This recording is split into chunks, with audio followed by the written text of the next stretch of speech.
só dar uma introdução do que eu ia falar um pouco sobre a alma, né? Nosso corpo é dividido em 3 partes, não sei se todos já ouviram falar. Nós somos uma alma, temos um espírito, vivemos um corpo. Tudo que é corpo é essa parte material que nós temos. O espírito é a nossa ligação com Deus, que é o fôlego do Pai, que Ele deu lá em Adão. E a alma é o ser, a Bruna em si, a Silvana em si, o você. O principal que está dentro de você é a sua alma. Qual é a importância da alma? Por que ultimamente a gente tem falado muito de alma? Por que ultimamente a gente tem dado ênfase nisso? Ou falado sobre emoções, sobre cura emocional, cura da alma? Porque além da alma ser algo que Deus vai julgar, porque o nosso corpo, a Bíblia fala que do pó voltará, o que é pó do pó voltará, e o fôlego voltará para o Senhor, a alma ela vai ser julgada. Ela vai tanto para o céu ou para o inferno. Como a gente já crê, eu acredito que a maioria aqui é cristão, entende mais ou menos o que eu estou falando. Porém, a alma ela pode interferir o corpo e o espírito. Como o corpo também pode interferir a alma e o espírito. Porque se eu tenho uma doença no corpo, no físico, por exemplo, a irmã que a gente orou que teve câncer, glória a Deus que ela foi curada. A probabilidade, eu não conheço ela, mas a probabilidade dela ter desenvolvido o início de uma depressão, ou uma ansiedade, ou uma angústia profunda por conta daquela doença da carne, é muito grande. E a vida espiritual abala também. Imagina que hoje você está super tranquila aqui e amanhã você vai no médico e você recebe um diagnóstico médico de câncer. Como que a sua vida vai acontecer? O que vai acontecer com a sua vida? As suas estruturas vão abalar da noite para o dia. Então muda tudo. E o seu espiritual, eu ia brigar com Deus e falar, por que está acontecendo isso comigo? Eu pelo menos ia fazer isso. Ou eu ia, sei lá, mas ia mudar. E eu ia modificar, né? O meu corpo e a minha alma ia ser impactada. Mas eu não quero falar muito sobre isso, só para vocês entenderem um pouco. O Espírito Santo falou muito no meu coração sobre maternidade. Eu estou gerando, ainda não sou a mãe ali de fato, né? Eu me tornei mãe, estou aprendendo a ser mãe todos os dias. Mas Deus falou muito comigo sobre o peso que a mãe carrega em si. Sobre a gente aprende ali nos primeiros, eu tenho estudado muito sobre maternidade, não só porque eu estou grávida agora, mas por conta dos estudos em si. A gente aprende que nos primeiros meses de vida, o filho ele é muito dependente da mãe, ele é muito ali, ele depende muito da mãe. Eu não sei se vocês já ouviram falar, mas os 3 primeiros meses de vida, o bebê não entende que ele nasceu, ele acha que ele e a mãe é um só, por isso que o bebê quer ficar muito no colo, por isso que o bebê quer mamar o tempo todo, por isso que o bebê está ali, porque na cabeça dele, você é uma com ele, ele não é separado. Quando ele começa a entender isso, o mundinho dele começa a entender que existem outras pessoas, que existem outros seres e tudo mais, o Espírito Santo me levou a isso. Da dependência que o filho tem da mãe e a dependência que a mãe tem sobre o filho. Porque quando alguém tem uma dependência sobre mim, automaticamente eu preciso suprir essa dependência. E principalmente num recém-nascido, né? E se você deixar ele lá, ele vai morrer, ele não vai sobreviver. Porque ele precisa de você para se trocar, ele precisa de você para se amamentar, ele precisa de você para viver. Só que o Espírito Santo falou muito comigo de romper isso quando o filho cresce. Que a gente às vezes esquece de cortar esse cordão umbilical quando o filho cresce. E o perigo da dependência emocional que gera tanto no filho quanto na mãe é o perigo da idolatria. Porque quando eu sou dependente de alguém, existe um ídolo. Se eu sou dependente de Cristo, Cristo é meu ídolo. Se eu sou dependente da minha mãe é meu ídolo. Se eu sou dependente do meu esposo, emocionalmente, para tudo, meu esposo é meu ídolo. Então o Espírito Santo falou muito sobre isso comigo. A gente não pode negar a criação, a educação. A gente não pode. Mas a gente precisa ter esse equilíbrio. O Espírito Santo me fez lembrar muito sobre Maria, mãe de Jesus. Imagina se hoje o Espírito Santo chegasse em você e falasse assim, você vai gerar o Salvador do mundo. Eu acho que eu ia ser a mãe mais coruja. O Gustavo nem nasceu e eu já sou uma mãe super coruja. Eu já falo para minha mãe, não vai dar açúcar com menos de 2 anos. Não vai dar tela com meu filho. Eu já estou enlouquecendo. E eu tenho 5 meses de gestação. Imagina se eu fosse mãe do Cristo. nós mulheres temos esse hábito de abraçar e acolher tudo. E o Espírito Santo falou muito isso ao meu coração, da gente também deixar ir, da gente também confiar no Senhor. Porque a partir do momento que eu cuido do meu filho, ao ponto de não fazer, eu quero saber onde você está o tempo todo, o que você está fazendo, as suas escolhas, eu quero saber tudo, você está tomando o lugar de Deus. Você está tomando o lugar de Deus. E isso gera em nós, como mães, um peso e uma sobrecarga muito grande. Eu vou contar um pouquinho da minha história, do porquê que eu entrei na área da psicologia, da psicanálise, que tem muito a ver com dependência emocional, mas eu não tive da minha mãe. Eu tive do meu primeiro casamento. Eu tive um primeiro casamento e eu gerei dependência emocional do meu primeiro esposo. E entrei em depressão por um outro motivo. Estava numa crise ali na minha vida de, meu Deus, quem que eu sou? Eu já era cristã, já caminhava com o Senhor, eu conversava com o Senhor todos os dias e eu entrei numa depressão. Meu Deus, quem eu sou? O que eu gosto? Eu já tinha me perdido completamente. Uma das características da dependência emocional é você não saber mais quem você é. Porque você quer ser tanto o que o outro quer, que você esquece quem você é. Você usa a roupa que a pessoa gosta, você usa o corte de cabelo que a pessoa gosta, você ouve as músicas que a pessoa gosta, você vive o círculo de amizade que a pessoa tem. Então, essa era a minha vida. Eu vivia para ele em tudo. Entrei num processo depressivo e eu entrei num processo depressivo bem profundo, aquele de você não querer tomar banho, de você não querer arrumar casa, de você não querer viver. Tinha pensamentos suicidas, eu não cometi nenhum ato, mas pensei 1 milhão de vezes, planejei 1 milhão de vezes. Eu acredito que eu só não fui de fato porque eu sabia que eu ia provavelmente para o inferno. O meu maior medo era de ir para o inferno, não era nem de morrer mais. E aí eu orava a Deus todos os dias, eu falava, Senhor, que propósito tem minha vida? O que eu vou fazer com a minha vida? Quem sou eu? Por que o Senhor me chamou? Por que eu estou aqui? Por que o Senhor quis que eu vivesse? Por que eu estou nessa terra? Por que eu estou nesse mundo? Eu não entendia mais. Eu tinha perdido completamente as minhas características de Bruna, a minha identidade eu tinha perdido. E aí foi onde eu entrei em depressão. O casamento já não estava muito legal, foi indo para o fim e chegou um ponto de que a gente se separou. Ele simplesmente decidiu que não queria mais, saiu de casa e foi embora. E eu desesperada, porque eu acho que uma das coisas que a gente mais tem medo num casamento cristão é o divórcio.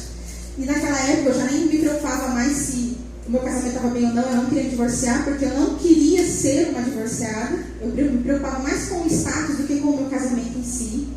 Eu queria muito que meu casamento fosse restaurado. Nessa altura do campeonato eu já tinha ido embora, ele já tinha uma outra pessoa, a minha vida estava no caos total. E eu queria que ele voltasse, porque eu queria ter um casamento, eu não queria carregar o título de divorciada aos 30 anos. Eu falei, não quero. E eu tinha ministério da igreja. Eu falava que as pessoas vão falar de mim. E tudo preocupado com aparências de fora. Por dentro eu dava um carro completo. E aí eu lembro que eu comecei o meu processo de cura. Eu fiz terapia, eu passei com um psiquiatra, eu cheguei a tomar medicação. Só que o meu processo de cura foi eu e Deus no meu quarto. Eu lembro que quando eu me separei, eu fiquei morando na casa por um tempo, porque a gente se separou de corpos, mas a gente demorou para oficializar. Eu lembro que meu pai falava muito, filho, fica aqui em casa, vamos ficar aqui em casa. E Deus fala no meu coração, fique na sua casa, porque eu quero ter tempo contigo. E eu vou dizer para vocês que o meu pior momento da vida foi o meu melhor momento com Deus. Foi o momento que faltou Deus se materializar na minha casa.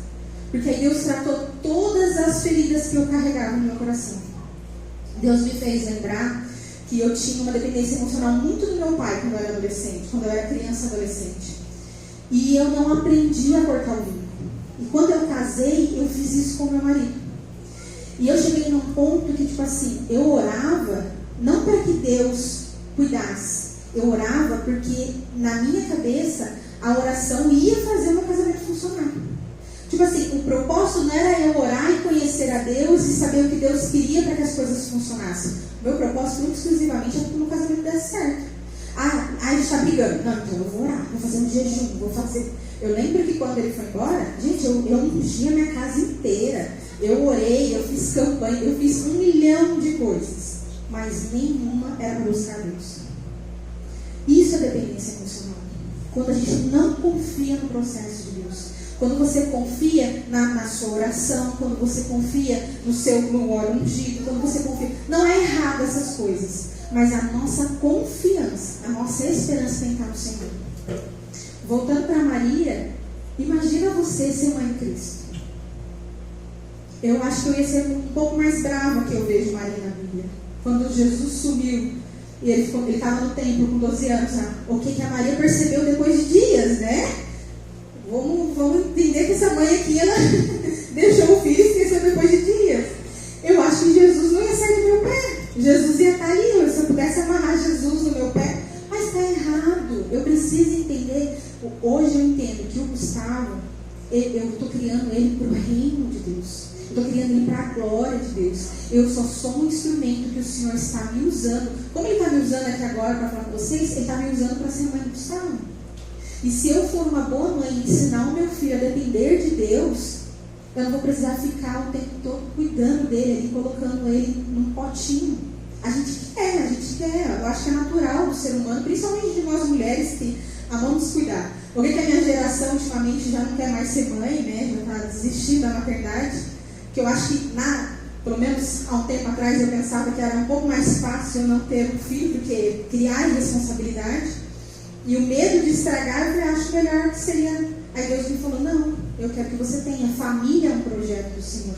Família é um dos principais e primeiros projetos do Senhor. Antes do meu ministério, antes do meu chamado, antes de qualquer coisa, família é o meu primeiro ministério. Então, assim, Deus fala muito comigo sobre equilíbrio, sobre a gente ter esse equilíbrio.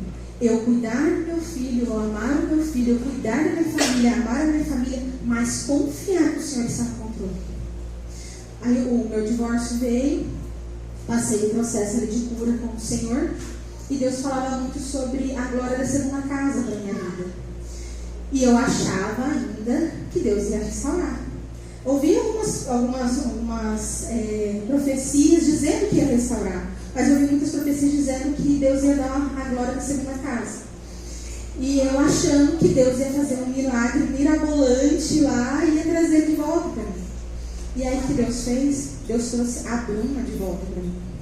Eu comecei a entender quem eu sou. Comecei a entender o que eu gosto, o que eu não gosto. O que é importante para mim, o que é valioso para mim. Hoje eu não abro a mão de Cristo por nada. Hoje, graças a Deus, eu tenho um segundo casamento, meu marido é uma bênção, estou gerando Gustavo. Mas se da noite para o dia meu marido falar assim: eu não quero saber de Jesus, eu não quero. Amém. Vou chorar, vou ficar triste como todo ser humano. Mas eu já entendo que Cristo está comigo. Porque no meu pior momento, no meu momento de tristeza, no meu momento de depressão, de solidão, de abandono, quem esteve comigo foi Ele. Então hoje eu sei na pele que Deus é um Deus que não abandona. Que é um Deus que eu posso confiar. Que é um Deus que eu posso entregar ao Gustavo sem problema nenhum nas mãos dele. Então, hoje o que eu quero trazer para vocês é um pouco sobre isso. Sobre a gente identificar algumas coisas. Como, por exemplo, a dependência emocional. Nós temos essa facilidade de ou fazer alguém ser dependente da gente ou sermos dependentes. Nós, mulheres, normalmente nos tornamos dependentes do marido e fazemos o filho dependente de nós. E isso a gente precisa tomar esse cuidado para que isso não aconteça. Se você tem identificado que você está se tornando dependente, o que é dependente emocional? Vou tentar ser breve aqui. Como eu falei, você já não tem mais os seus gostos, é o gosto da pessoa, você já não tem mais as suas amigas, você abriu mão de todas as suas amizades para viver o ciclo de amizade dele. Por exemplo, Bruna, eu me converti e eu não tenho mais amizade com as pessoas que eu conhecia no mundo. Mas na igreja, você tem algum ciclo de amizade?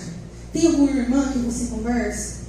Ou você fala: não, eu vou evitar de conversar no final do culto, eu preciso ir embora, porque eu preciso fazer a comida para o meu marido. Se o seu marido não é cristão, irmãs, né, entende, tenta diferenciar isso, porque a gente tem que ser sábia também. Então, se o seu marido não é cristão, se o seu marido exige essas coisas que você tem em casa, aí é joelho no chão em oração, porque quem vai converter o seu marido é Cristo e o seu testemunho. Agora, se o seu marido é cristão, se vocês dois são cristãos, mas você vê essa dependência emocional, que você não usa uma roupa sem a aprovação dele, que você não toma uma decisão simples. Eu não falo uma decisão financeira, uma decisão de uma viagem, não, uma decisão simples. sem o consentimento do seu marido, existe uma grande probabilidade de você estar vivendo uma dependência emocional. Isso, ele nos suga e suga essa pessoa. Então, quando eu voltei ali, nesse processo meu de cura, Deus falou muito comigo sobre a dependência emocional que eu tinha criado com o meu pai e que eu tinha transferido para o meu marido. E Deus falou assim para mim, ele falou: Bruna, ninguém pode ser ídolo de ninguém. O ser humano não suporta carregar um outro ser humano. O que eu fiz com ele, eu sobrecarreguei ele com as minhas emoções. Tudo que eu sentia ou tudo que eu vivia era em prol dele. Ou era culpa dele, ou era para benefício dele. Isso está muito errado, porque eu literalmente fiz dele um ídolo para mim.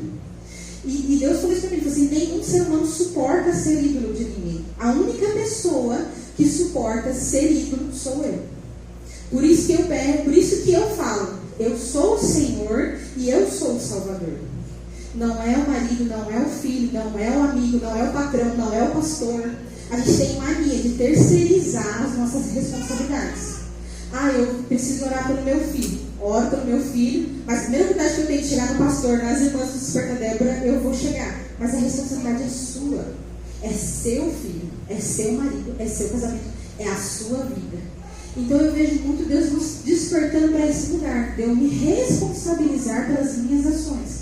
Gente, como eu falei, eu estava com Cristo, eu caminhava com Cristo, eu conversava com o Senhor todos os dias. Inclusive a minha cura veio por conta disso. Mas tudo que eu podia terceirizar, eu terceirizava.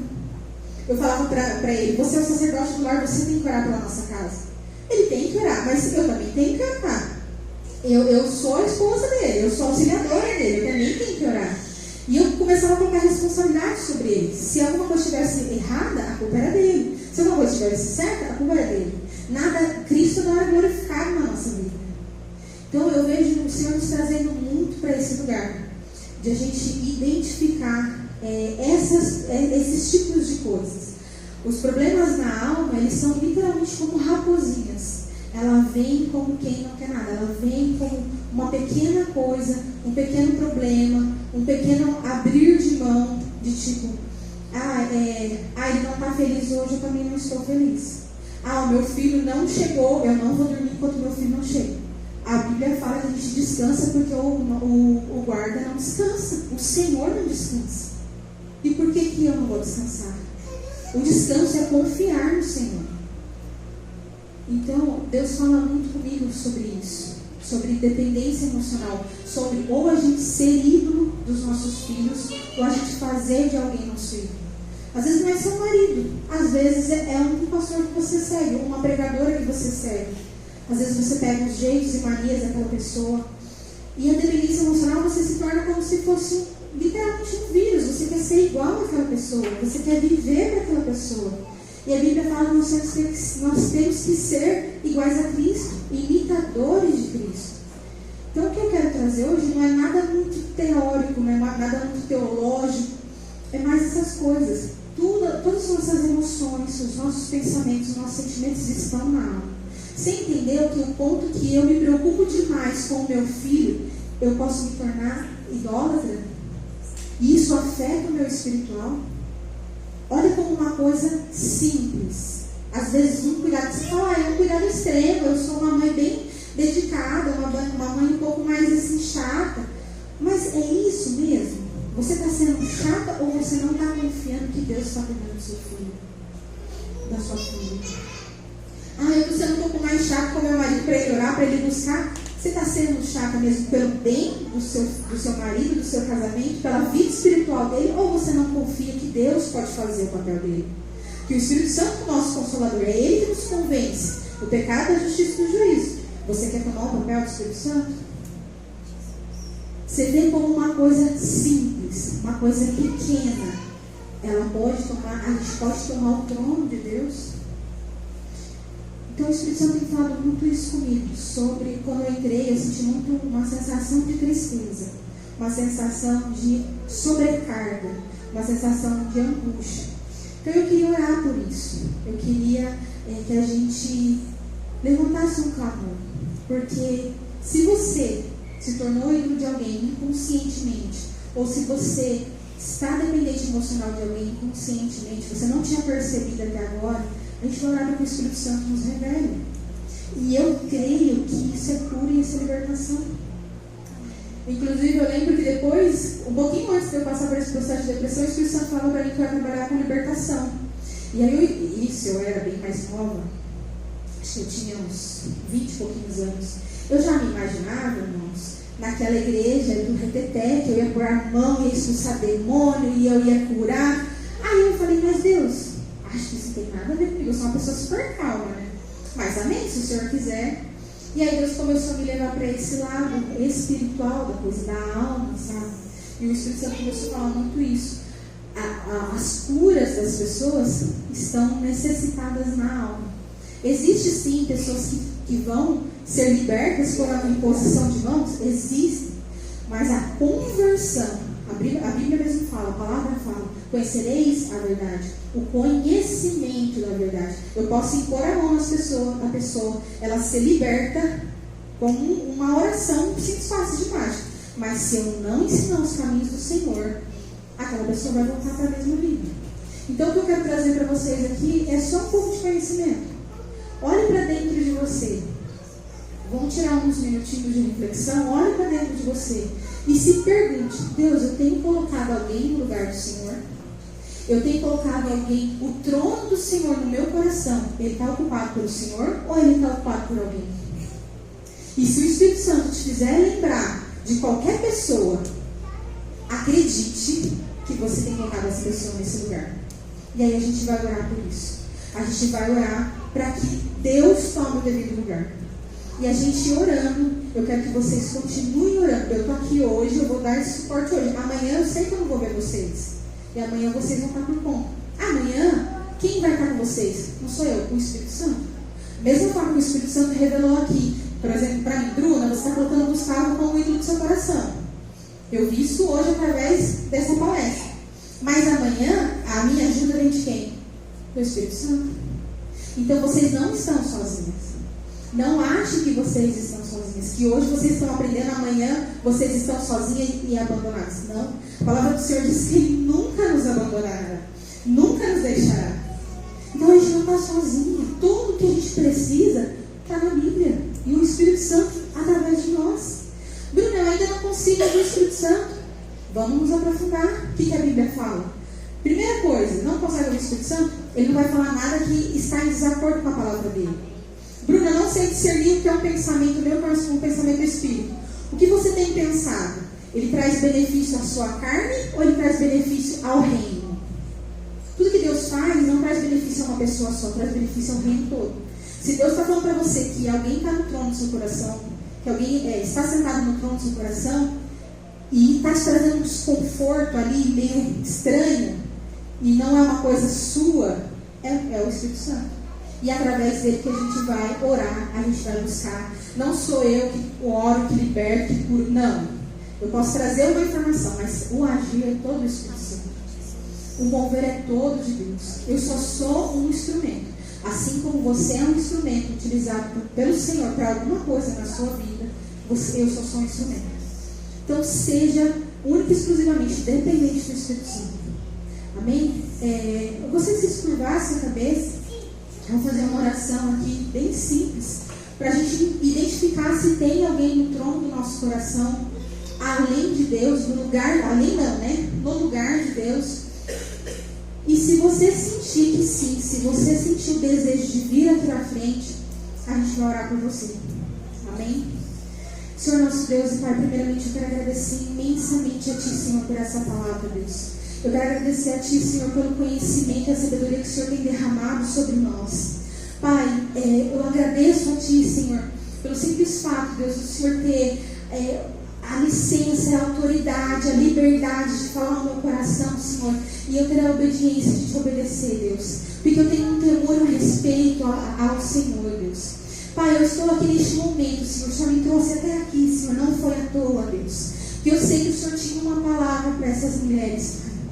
E nós estamos neste momento, Senhor, pedindo a Ti, Espírito Santo, que abra os nossos olhos espirituais e mostre para nós, Senhor, se há alguém ocupando o trono do nosso coração. Se há alguém ocupando o lugar do Senhor na nossa vida, Senhor. Se somos nós mesmas, Deus, nos mostra. Se é o nosso parceiro, se é o nosso filho, se é o esposo, a esposa, se é o pastor, se é um cantor gospel, um pregador, nos mostre, Deus, porque nós não queremos idolatrar a ninguém a não ser o próprio Senhor. Nós não queremos que nada e nem ninguém ocupe o lugar do Senhor. Nós queremos que o Senhor seja o Deus Todo-Poderoso da nossa vida, o Senhor e Salvador da nossa vida. Nós queremos única e exclusivamente este lugar para o Senhor. Irmã, se você estiver sentindo alguma coisa, se você estiver pensando em alguma coisa, pode vir aqui na frente que a gente vai orar por você. Enquanto isso, eu peço para todo mundo ficar com os olhos fechados. Em nome de Jesus, Senhor, nos ajude, Senhor, nos mostre. Espírito Santo, a tua palavra diz que é do Senhor a verdade, que o Senhor nos fará lembrar de toda a verdade. Então eu quero pedir a Ti, Espírito Santo, que traga ao nosso coração essa verdade. Quero pedir a Ti, Espírito Santo, que o Senhor nos lembre de toda a verdade, de toda a justiça, de todo o juízo, Pai. Quero pedir a Ti, Espírito Santo, que o Senhor nos convença, Deus, do que há de ser convencido, Pai. E se o Senhor estiver no trono do nosso coração, nós queremos glorificar a Ti, Senhor, hoje, amanhã e sempre, Deus. Que todas as nossas ações, que todas as nossas atitudes, Senhor, venha para glorificar o Senhor. Que tudo que nós façamos, Deus, seja criar um filho, seja lavar uma louça, seja fazer um trabalho manual, seja estar com o nosso marido, que seja para a honra e glória do Senhor, Pai. Porque a Tua palavra diz que quer comais, quer bebais, seja tudo para a glória do Senhor, Deus. Nos ensina, Senhor, a ser mulheres e homens dependentes de Ti, Senhor.